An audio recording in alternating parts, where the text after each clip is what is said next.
Powered by the Montana Television Network.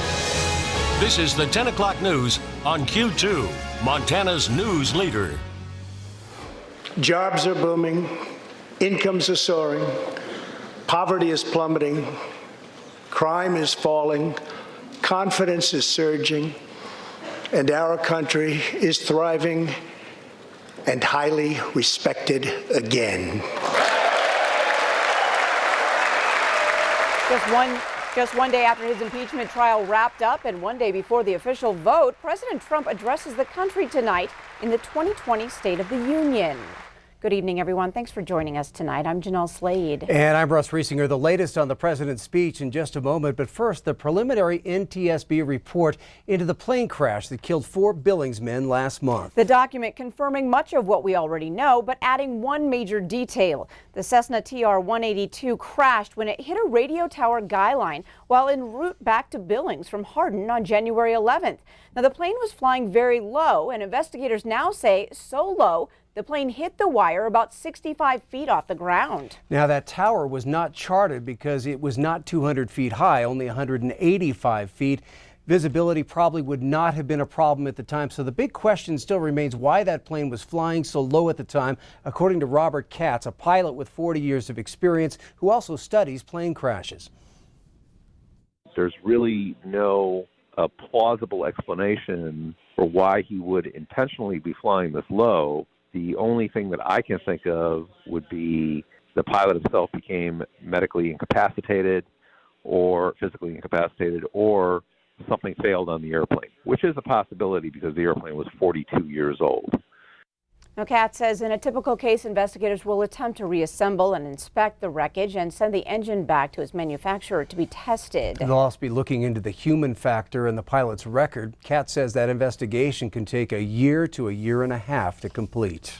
Well, tonight, President Trump addressed lawmakers and the nation. In his speech, the White House titled The Great American Comeback. The president outlined his achievements on the eve of the Senate's vote in his impeachment trial. CBS's Skylar Henry reports from Capitol Hill. Madam Speaker, the President of the United States. President Trump walked into the House chamber where he was impeached in December to deliver his third State of the Union address. Our country is thriving and highly respected again. The president made no mention of his impeachment trial, which is headed toward a likely acquittal in the Senate on Wednesday. Instead, he stayed focused on his administration's achievements like the economy.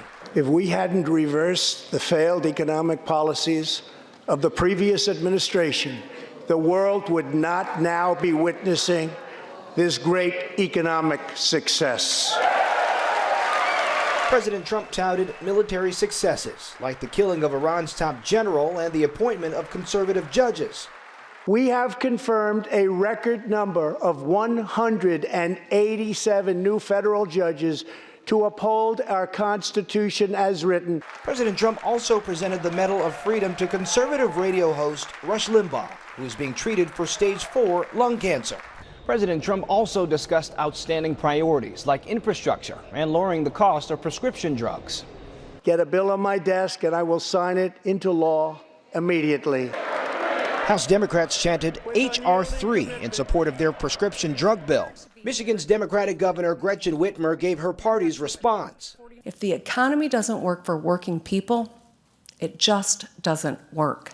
House Speaker Nancy Pelosi tore up her copy of the president's speech. A handful of her colleagues boycotted the address. Skylar Henry, CBS News, Capitol Hill. President Clinton also delivered a State of the Union address during his impeachment trial in 1999 and made no mention of it in his speech either.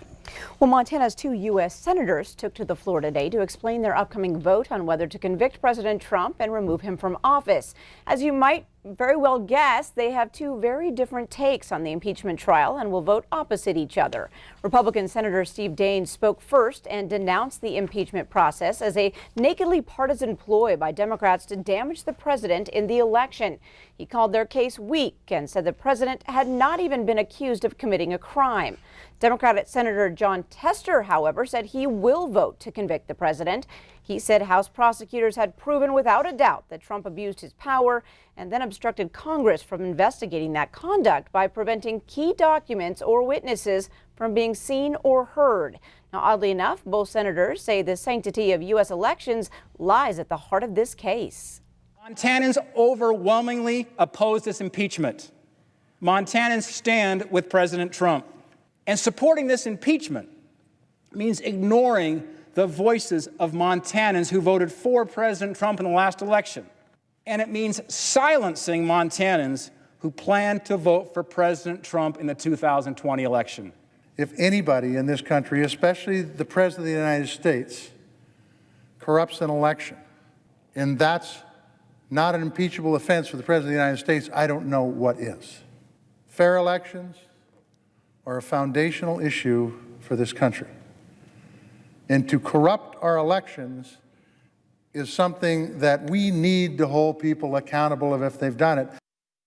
Now, the Senate is scheduled to vote tomorrow on whether to convict the president. A two-thirds vote is needed to convict, and that's not expected to happen.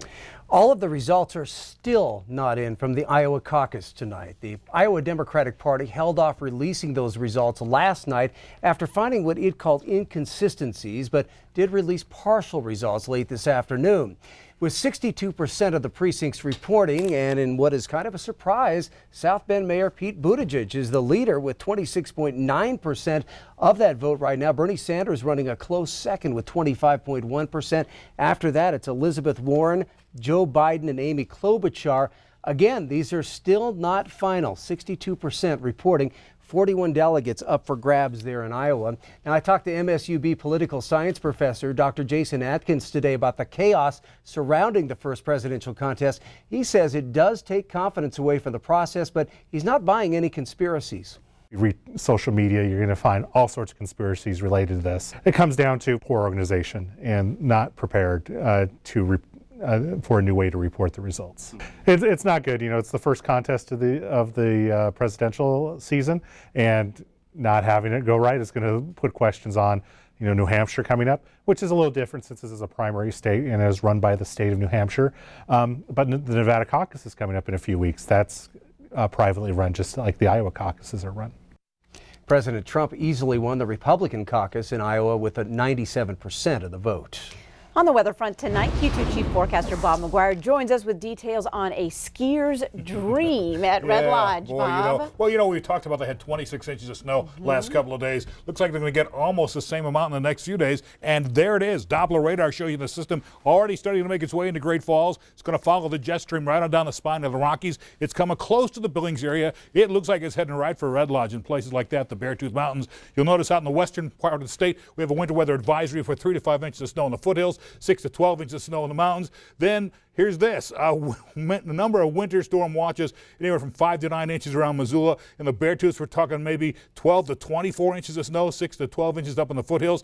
Over in the Bighorns, it's more like 14 to 22 inches of snow there. And check this out. Here's how we think this whole thing's going to come out. It comes right on down the Rockies, comes close to the Billings area tonight, and then it kind of hangs around most of southwestern Montana, then kind of jumps over Billings on Thursday. So we'll see maybe some more scattered snow showers moving in from the south on Thursday night on into Friday. We'll have more about that in a few more minutes. All right, thank you, Bob. Well, it's a big day for the future of a historic Billings landmark. All eyes are on the 50-acre Colson Park, named for the town site of Colson, which faded away back in 1882 after the railroad passed it by. Q2's Mitch Laggy standing by now to bring us a look at this major makeover and master plan. Mitch. Well, Russ and Jeanelle, the plan for Colson Park is a big one. In fact, it's broken up into 8 different phases. Now, the city does not have the funds to pay for all of them at once, but it's just about ready for phase 1.